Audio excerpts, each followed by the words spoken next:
connu sous le nom de poumon vert de l'Europe, où les femmes sont interdites de se marier avec des étrangers, ou communément appelée la terre des pommes de terre, la Biélorussie est un pays fascinant d'Europe de l'Est avec des faits singuliers. Suivez-moi pour explorer la Biélorussie et découvrir les merveilles de ce pays. Soyez assurés que vous serez surpris par la Biélorussie, notamment par le fait que conduire une voiture sale est un acte illégal ici. Numéro 20. Conduire une voiture sale en Biélorussie est passible d'une amende. Un fait fascinant sur la Biélorussie est que conduire une voiture sale est illégal. Toute personne prise en train de conduire une voiture sale peut être passible d'amende ou même de points retirés de son permis de conduire. Vous risquez une amende si vous conduisez une voiture avec des fenêtres sales ou une plaque d'immatriculation sale. Diverses sources suggèrent que l'amende pourrait atteindre jusqu'à 54 $, donc si vous conduisez en Biélorussie, assurez-vous que les fenêtres et la plaque d'immatriculation de votre voiture sont propres. Numéro 19. Les Biélorusses sont très superstitieux. Un aspect incroyablement intéressant est la propension des Biélorusses à croire en des superstitions particulières. Une croyance particulièrement répandue est qu'il ne faut jamais siffler à l'intérieur, car cela ferait s'envoler tout votre argent. Ils disent aussi qu'il ne faut pas nettoyer la maison après le départ des invités, jusqu'à ce qu'ils rentrent chez eux, car il est cru que le ménage signifie les retirer définitivement de votre vie. De plus, les Biélorusses ont diverses superstitions irrationnelles, telles que, si vous voyez une petite araignée, cela signifie que vous tomberez malade, et si vous apercevez une pie, des ennuis s'annoncent. Les habitants de ce pays craignent également les miroirs brisés, qu'ils considèrent comme un mauvais présage. Que pensez-vous de ces superstitions? N'hésitez pas à partager vos opinions dans les commentaires. Numéro 18. La pomme de terre, une spécialité biélorusse. Les pommes de terre écrasées sont un aliment de base dans la cuisine biélorusse, rarement absente de tout repas. Avec plus de 300 recettes de pommes de terre parmi lesquelles choisir, telles que le tukmachi, un gâteau de pommes de terre à plusieurs couches, et le kalduni, des boulettes farcies de viande hachée enveloppées dans de la purée de pommes de terre, vous serez ravis de découvrir la variété. L'un des plats de pommes de terre les plus appréciés est le draniki, des pancakes de pommes de terre croquants servis avec une cuillerée de crème aigre, à la fois délicieux et sain. Numéro 17. Les femmes biélorusses sont interdites de se marier avec des étrangers. La Biélorussie est un pays connu pour sa richesse en femmes magnifiques, dont beaucoup possèdent des proportions dignes de mannequins. De nombreux concours de beauté internationaux ont vu des représentantes de la Biélorussie, mettant en valeur des femmes à la peau claire et à la silhouette attrayante. En réalité, les femmes biélorusses conservent le lignage pur et les caractéristiques des ancêtres slaves anciens, avec des traits du visage distincts et raffinés. Cependant, la Biélorussie a une réglementation particulière interdisant aux femmes de voyager à l'étranger, même pour le tourisme. Cela a suscité de vifs débats sur les réseaux sociaux, car beaucoup ont trouvé cela peu conventionnel au XXIe siècle. Contrairement aux idées reçues, la Biélorussie a des raisons derrière cette politique. En raison de l'abondance de cette beauté, de nombreux entrepreneurs et entreprises ont cherché à recruter les beautés biélorusses pour diverses compétitions de mannequinat, générant des profits substantiels basés sur leur apparence. Cependant, à long terme, la beauté des femmes biélorusses risquait d'être grandement compromise, et certains experts biélorusses prédisent un grave déséquilibre entre les sexes si cette tendance se poursuit. Pour prévenir ce scénario, la Biélorussie a dû mettre en place des réglementations pour freiner la perte de ces femmes magnifiques. Numéro 16. Boisson traditionnelle de Biélorussie. En plus des plats intéressants à base de pommes de terre, la Biélorussie possède des boissons traditionnelles uniques. Parmi les boissons alcoolisées, le medovuka et le krambambula sont particulièrement populaires. Le medovuka est l'une des premières boissons alcoolisées à apparaître en Biélorussie. Dans les temps anciens, elle était fabriquée en fermentant du miel. Tout au long de l'histoire, les boissons à base de miel ont été grandement appréciées pour leur goût et leurs bienfaits pour la santé. Cette boisson était utilisée pour recevoir des invités, comme remède, ou simplement pour être dégustée occasionnellement dans la vie quotidienne. Le medovuka d'antan possède une qualité sacrée et est réservé pour être servi lors des festivals et des cérémonies religieuses. Le krambambula est une boisson traditionnelle biélorusse d'origine ancienne. Elle a atteint son apogée de popularité au XIXe siècle et a connu une résurgence au début du XXIe siècle. C'est également une boisson à base de miel au goût captivant. Pendant des siècles, cette boisson distinctive a été un compagnon des repas familiaux et des fêtes somptueuses des plus riches, en raison de son coût de production élevé. Numéro 15. Terre des athlètes de classe mondiale et des champions olympiques. La Biélorussie possède une forte tradition de formation d'athlètes de classe mondiale, en particulier dans des sports individuels comme l'athlétisme, la gymnastique et l'haltérophilie. Le pays bat régulièrement ses propres records sur la scène olympique, remportant de nombreuses médailles. Les athlètes biélorusses, comme Victoria Azarenka en tennis et Daria Donrashva en biathlon, ont atteint le sommet de leurs sports respectifs, devenant des icônes nationales et des sources d'inspiration pour les jeunes Biélorusses. Dans l'ensemble, la Biélorussie accorde une grande importance à l'éducation sportive des jeunes et fournit les ressources nécessaires pour développer des athlètes exceptionnels. Numéro 14. Le bison d'Europe, le buffle des forêts. L'un des symboles les plus communs de la Biélorussie est le bison d'Europe, dont la population sauvage est estimée à un peu moins de 3000 individus, et la Biélorussie étant la maison de près d'un tiers d'entre eux. C'est le plus grand mammifère terrestre survivant en Europe. Ils sont grands, remarquablement bossus, et ont une fourrure longue et éparse. Chaque individu peut peser jusqu'à 1 tonne, mesurer 3 mètres de hauteur et se déplacer avec grâce. En raison de son apparence impressionnante mais quelque peu intimidante, il a servi de modèle dans le film La Belle et la Bête. Descendant des ancêtres de l'ère glaciaire, ces bisons continuent d'exister avec leur fourrure chaude et leurs cornes résistantes aux prédateurs carnivores. Leur nombre atteint plusieurs milliers, et en Biélorussie, environ 1500 bisons sont présents, représentant un tiers de la population européenne de bisons d'Europe. Ils sont souvent représentés sur divers timbres, billets biélorusses et autres devises à travers l'Europe. Numéro 13.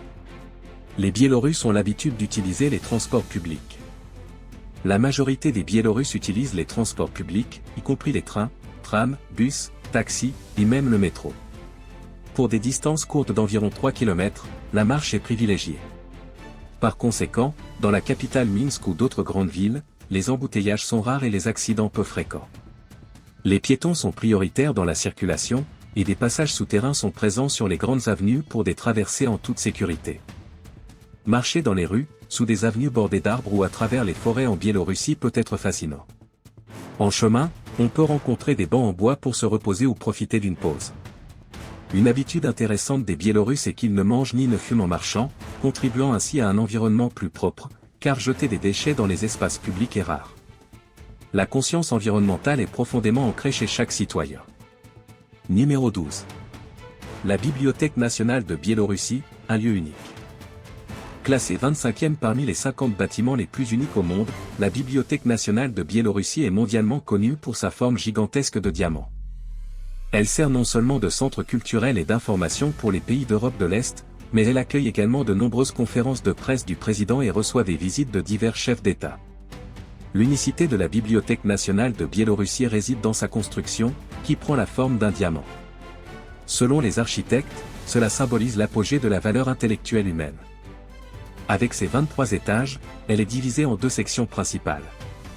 Les 3 premiers étages servent de base au diamant et abritent un musée de gravures anciennes, des galeries d'art, des salles de conférences et 20 salles de lecture de différentes tailles. Cependant, la partie la plus protégée, inaccessible à tous, se trouve à l'intérieur de ce diamant et contient près de 9,3 millions de documents en plus de 70 langues à travers le monde. Le système de transport moderne, avec 27 pistes aériennes traversant toute la bibliothèque, facilite un processus de transfert de documents rapide et efficace, capable de servir plus de 1000 lecteurs par jour. Grâce au système d'éclairage LED entièrement couvert à l'extérieur, la structure offre toujours une expérience fascinante pour quiconque l'observe la nuit. En particulier, cette bibliothèque possède la caractéristique de changer de couleur toutes les minutes, grâce à la technologie LED. Trouvez-vous cette structure intéressante? Si oui, aimez la vidéo et partagez vos réflexions dans les commentaires. Le prochain fait sur la Biélorussie sera encore plus intriguant. Numéro 11. Les coutumes du Nouvel An en Biélorussie. En Biélorussie, la célébration de Noël et du Nouvel An commence le 25 décembre et dure de 1 à 2 semaines, avec le Nouvel An traditionnel appelé Kaliadi, la fête la plus importante de l'année. Avant la veille de Noël, les Biélorusses organisent un festin traditionnel de kuksia, un repas à base d'orge, sans viande ni graisse. Lors de la célébration traditionnelle du Nouvel An en Biélorussie, les filles célibataires participent à des jeux spéciaux pour prédire qui se mariera au cours de l'année à venir. Par exemple, un tas de grains de maïs est placé devant chaque fille, et un coq est libéré. Si le coq court vers le tas sous les pieds d'une fille en premier, cela signifie qu'elle sera la première à se marier dans la nouvelle année. Dans un autre jeu, une femme mariée cache des objets spéciaux dans sa maison pour que ses amis célibataires les trouvent. Celle qui découvre un pain est censée épouser un homme riche, tandis que celle qui trouve une bague est supposée épouser un mari pauvre. Un autre aspect intéressant de la célébration de Kaliadi en Biélorussie est que les enfants vont souvent dans les rues ensemble, portant des costumes faits main et des masques. Ils visitent des maisons, chantent des chansons festives, souhaitent la santé et une récolte abondante. En retour, ils reçoivent des cadeaux, des boissons ou de l'argent. Numéro 10. Minsk, la capitale, a été détruite pendant la Seconde Guerre mondiale. Souvent appelée la ville du Phénix, Minsk est née de ses cendres à plusieurs reprises au cours de son histoire tumultueuse. La ville a été presque totalement détruite pendant la Seconde Guerre mondiale, mais elle a été méticuleusement reconstruite pendant l'ère soviétique. Aujourd'hui, Minsk est un mélange fascinant d'architecture soviétique classique et de développement moderne, reflétant la résilience et la détermination du peuple biélorusse. La reconstruction d'après-guerre a accentué sa grandeur avec de larges avenues et des bâtiments publics monumentaux conçus pour montrer la force et le progrès de l'État soviétique. Avec des habitants accueillants, une scène culturelle vibrante et des espaces verts, Minsk offre aux visiteurs une perspective unique pour découvrir l'histoire et la vie contemporaine de la Biélorussie. Numéro 9. Terre de châteaux et de forteresses. Bien que la Biélorussie ne soit pas le premier pays auquel on pense lorsqu'on évoque les châteaux médiévaux et les forteresses, elle possède de nombreuses structures architecturales historiques. Au fil des siècles, d'innombrables constructions défensives ont été édifiées pour protéger la population des différents envahisseurs. Aujourd'hui, certains de ces bâtiments, tels que le château de Mir du XVIe siècle et le château de Nesvizh, sont classés au patrimoine mondial de l'UNESCO et attirent des passionnés d'histoire du monde entier. Les châteaux biélorusses servent de témoins tangibles des récits des armées envahissantes et des familles nobles qui ont façonné l'histoire riche du pays. Bien que beaucoup de ces forteresses aient été restaurées et transformées en musées ou en lieux culturels, certaines restent des ruines majestueuses, permettant aux visiteurs de réfléchir aux époques passées. Notamment, le château de Nesvizh est célèbre non seulement pour sa beauté historique, mais aussi pour abriter des récits mystérieux. La Dame Noire de Nesvizh, l'esprit de Barbara Radziwiłł, épouse du roi polonais Sigismond Auguste, serait restée dans le château pendant plus de 4 siècles, liée par des histoires de souffrance et de malheur. Il se dit que son fantôme est encore parfois aperçu autour du château et de la ville de Nesvizh. Oserez-vous encore visiter ce château après avoir entendu cette légende fantomatique? Si quelqu'un en sait plus sur ce fantôme, n'hésitez pas à laisser un commentaire. Numéro 8.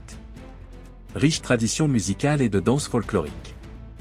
La Biélorussie possède une riche tradition de musique et de danse folklorique, des éléments essentiels de son identité nationale. La musique folklorique biélorusse se caractérise par des mélodies douces et des instruments traditionnels tels que la duda, cornemuse, le cymbalum et la lyra. Les chansons folkloriques racontent souvent l'histoire, les légendes et la vie quotidienne du peuple, et ces mélodies ont été transmises de génération en génération, restant une partie précieuse de la culture biélorusse. De plus, la danse folklorique est un aspect intégral de la culture biélorusse, avec des danses traditionnelles comme le kryzachok et le liavonika, qui sont interprétées lors de festivals et de célébrations. Ces danses ne servent pas seulement à divertir, mais contribuent également à préserver l'héritage biélorusse et à nourrir la fierté nationale. Les danses sont souvent accompagnées de costumes traditionnels vibrants, ajoutant un élément visuel passionnant aux performances. Numéro 7. L'impact de la catastrophe de Tchernobyl sur la Biélorussie. Bien que la catastrophe nucléaire de Tchernobyl ait eu lieu en Ukraine, elle a libéré un grand nombre de particules radioactives dans l'atmosphère, entraînant une pollution sur une vaste zone environnante, y compris la Biélorussie. À elle seule, la Biélorussie a dû supporter jusqu'à 70% de la poussière radioactive provenant de Tchernobyl. De plus, cette catastrophe a eu des répercussions graves sur la vie, l'économie, la science et la culture de la Biélorussie, le pays ayant souffert de la dévastation des matériaux radioactifs et de la perte de valeurs culturelles et historiques dans la région de Palès, au sud de la Biélorussie. La catastrophe de Tchernobyl a également eu un impact profond sur la production agricole en Biélorussie. En raison des effets nocifs des radiations, la Biélorussie a perdu une partie de ses terres agricoles. Environ un quart de la superficie forestière du pays, 132 gisements minéraux et près de 350 installations industrielles ont également été exposées aux radiations. 2 millions de personnes ont dû supporter les conséquences de la catastrophe de Tchernobyl, dont plus de 1,3 million de personnes, dont près de la moitié sont des enfants et des adolescents, vivent toujours dans les zones touchées. Le taux de malformation congénitale chez les nouveau-nés en Biélorussie a augmenté de 250% après 1986.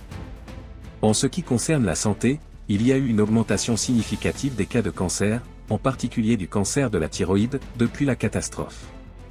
Le taux de cancer de la thyroïde chez les enfants a augmenté de 40 fois, et chez les adultes, il est 2,5 à 7 fois plus élevé.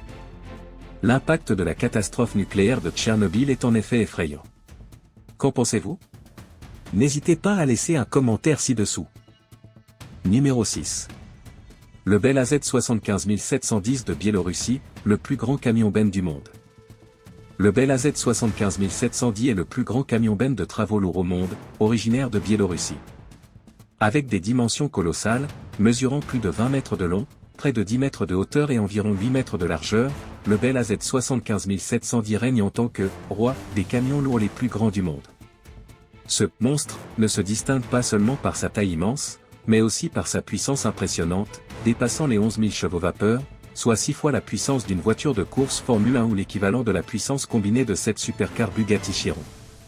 Le Bell AZ 75710 détient le record de la charge utile la plus élevée de l'histoire, avec un poids impressionnant de 450 tonnes. Le camion lui-même pèse environ 360 tonnes. Ce qui est intéressant, c'est que ces roues ne sont pas directement entraînées par le moteur. Elles sont connectées à des générateurs qui produisent de l'électricité pour les moteurs électriques sur les essieux. Un gigantesque Bell AZ 75710 peut parcourir plus de 400 km entièrement chargé sans avoir besoin de faire le plein. À l'intérieur, il possède des réservoirs de carburant diesel dédiés d'une capacité totale de 5600 litres, garantissant des trajets prolongés. Le système de refroidissement comprend 890 litres d'eau de refroidissement, et chaque moteur accueille 269 litres d'huile. Numéro 5. Le festival unique du saut au feu en Biélorussie. Le festival annuel du saut au feu Ivan Kupala en Biélorussie a lieu chaque année le 24 juillet. Les couples, main dans la main, sautent par-dessus des feux de joie, symbolisant l'amour éternel et éloignant la malchance. Le festival du saut au feu Ivan Kupala en Biélorussie commence par une danse autour d'un grand feu de joie. Les participants portent généralement leurs vêtements traditionnels. Ils dansent, chantent et célèbrent autour du feu. Pendant le festival, les filles peuvent lâcher des couronnes, illuminées par des bougies, dans les rivières, espérant que ces couronnes flottent aussi loin que possible, symbolisant l'espoir de relations romantiques qui se développeront au fil du courant des fleurs lumineuses. Les hommes essaient de capturer ces couronnes, dans l'espoir de capter l'attention de la femme qui les a lancées. Numéro 4. Oubliez le jour des crêpes, la Biélorussie a la semaine des crêpes. La semaine des crêpes, connue sous le nom de Maslenitsa, est célébrée la dernière semaine avant l'hiver pour accueillir le printemps. Les crêpes, appelées blini, sont servies dans chaque maison pour que les amis et la famille puissent en profiter, et sont également proposées lors des festivals locaux de rue. Les Biélorusses sont créatifs avec les plats qui accompagnent les blini, y compris des graines de pavot moulu et des ragoûts de champignons riches. Ce festival ancien slave a des racines profondes en Biélorussie, avec des cérémonies traditionnelles différentes chaque jour de la semaine. Le lundi est appelé le jour de l'accueil, où les gens cuisent des blini, une crêpe traditionnelle biélorusse, et fabriquent une effigie de paille de la dame Maslenitsa, représentant l'hiver. Le premier blin est offert aux pauvres, et l'effigie de paille est placée dans la rue principale pour toute la semaine. Le mardi est le jour des jeux pour les jeunes. Les habitants, en particulier les jeunes générations, passent du temps à l'extérieur à jouer à des jeux comme la luge. Le mercredi est le jour des douceurs, où les gens offrent des blini à leurs proches et amis. Le jeudi est une journée de plaisir et de jeu. L'effigie de Maslenitsa est emmenée en défilé tout en profitant des blini et des activités extérieures, y compris la luge, le chant et la danse. Le vendredi est la soirée de la belle-mère, où les hommes montrent leur gratitude envers leur belle-mère en préparant des blini pour elle. Le samedi est le jour de la belle-sœur. Enfin, le dimanche est le jour du pardon. Ce jour est considéré comme le plus important de la Maslenitsa, avec des festivals et des événements publics. Les Biélorusses terminent cette journée en brûlant l'effigie traditionnelle en paille de Maslenitsa, symbolisant la fin de l'hiver et l'arrivée du printemps. Numéro 3. La Biélorussie est située en Europe de l'Est. La Biélorussie était autrefois l'une des 15 républiques de l'Union soviétique pendant 70 ans, jusqu'à ce qu'elle se sépare et déclare son indépendance en 1991. Cependant, le pays maintient toujours des liens politiques étroits avec la Russie. Dans le sens des aiguilles d'une montre, elle borde la Pologne, la Lituanie, la Lettonie, la Russie et l'Ukraine. Bien que la Biélorussie n'ait pas de littoral, elle attire les visiteurs avec ses routes pittoresques traversant des champs de maïs, des forêts anciennes et des villages ressemblant à des peintures. Le paysage serein se combine avec la modernité dans ces belles villes et structures architecturales. Minsk, le centre économique, culturel et politique de la Biélorussie, est également sa capitale, avec de nombreux sites nationaux et étant une destination touristique majeure. L'ancien nom du pays, Belorussia, est toujours utilisé, principalement dans un contexte historique. Certains citoyens biélorusses trouvent le terme « Belorussia » offensant, car il évoque des souvenirs du régime passé. Numéro 2. Environ 40% du territoire de la Biélorussie est couvert de forêts. La Biélorussie est souvent appelée le « poumon de l'Europe » car elle abrite l'une des dernières et des plus grandes parties restantes de la forêt primordiale qui couvrait autrefois la plaine européenne, la forêt de Bialowieza. Même dans la capitale, Minsk, qui est fortement urbanisée, la ville entière dégage une ambiance rafraîchissante et verte. La température estivale à Minsk atteint un maximum de 28 degrés Celsius, avec un ensoleillement modéré, ce qui en fait un endroit idéal pour que les gens se rassemblent sur des champs herbeux pour bronzer et faire une sieste. La Biélorussie abrite également de magnifiques parcs nationaux, ce qui en fait une destination idéale pour les amateurs de randonnée et ceux qui apprécient l'air frais.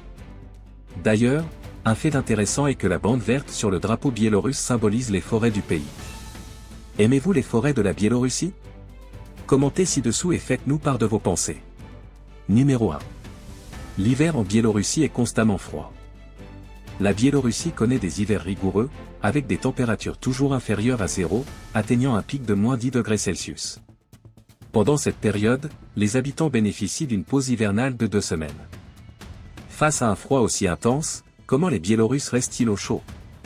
Tout d'abord, en ce qui concerne l'architecture, les maisons sont construites avec des murs à double couche, et entre eux, il y a un large espace isolant.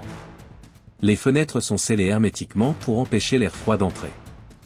Il est même possible d'ouvrir une fenêtre et de suspendre de la viande dehors pendant une semaine, car l'environnement extérieur est comme un réfrigérateur.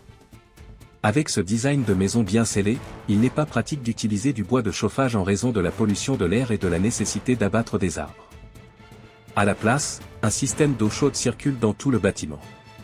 L'eau chaude qui coule dans des tuyaux métalliques libère de la chaleur, réchauffant l'intérieur de la maison. Cette eau chaude sert également de source d'eau propre pour les besoins de bains domestiques. Ce système non seulement économise du carburant, mais contribue également à la protection de l'environnement. Ainsi, nous avons exploré 20 faits fascinants sur la Biélorussie. Lequel vous a le plus impressionné? Personnellement, j'aime le festival unique du saut du feu. N'oubliez pas de commenter votre fait préféré. Merci d'avoir regardé notre vidéo. N'oubliez pas de liker, partager et vous abonner pour rester informé de nos dernières vidéos. À bientôt dans notre prochaine vidéo.